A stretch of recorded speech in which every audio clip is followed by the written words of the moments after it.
Behavioral and cognitive learning theories in education. Various learning theories are studied in education to understand how students acquire new knowledge and skills and retain that information. Such learning theories are based on the principles of behaviorism and cognitivism. Behavioral learning theories are rooted in the idea that learning processes are more effectively studied with stimulus response, while cognitive approaches focus on the mental perceptions that are not reflected in external behavior. Moreover, both systems of ideas have practical applications in the fields of psychology and education. In that way, the central principles of learning theories are reflected in the Bible, emphasizing their importance in studying human learning experiences.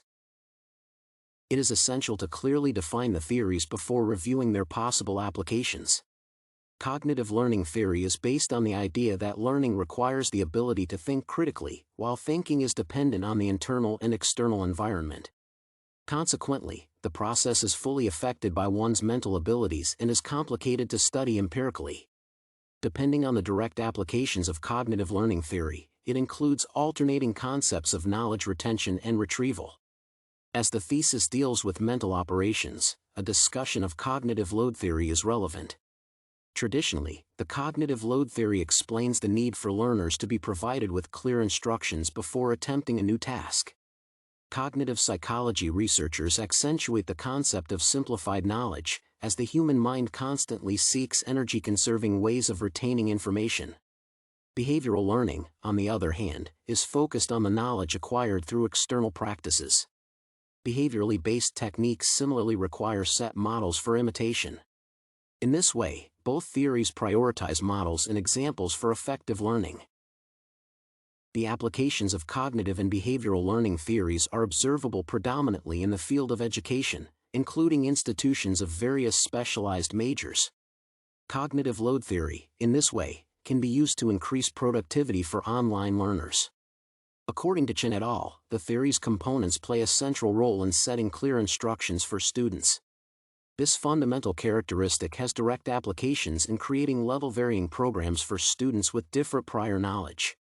Another investigation featuring cognitive theories emphasized the effectiveness of strategies involving planning, note-taking, and self-recording. The study additionally confirmed the importance of structuring knowledge into accessible components, noting no effect of the external environment in this case. Essentially, cognitive processes interact with social and subjective factors, which researchers have also investigated. When combined with group work and interaction with instructors, the students' cognitive abilities, such as critical thinking skills, improved as well. The study emphasized the importance of using relevant and credible information for critical analysis. Furthermore, cognitive learning methods are most realistic when utilized with social factors considered. The role of behaviorism in education is primarily emphasized in subjects directly relating to physical activity. In this case, Gerland and Annerstedt demonstrated the effectiveness of incorporating behavioral learning principles into PE teaching. In the process of physical illustration of the various PE techniques, the students learn through their own experiences and the actions of their classmates. As demonstrated by Cianciolo and Hoover, the ideas of behavioral strategies are reinforced through collaborative work and social influence.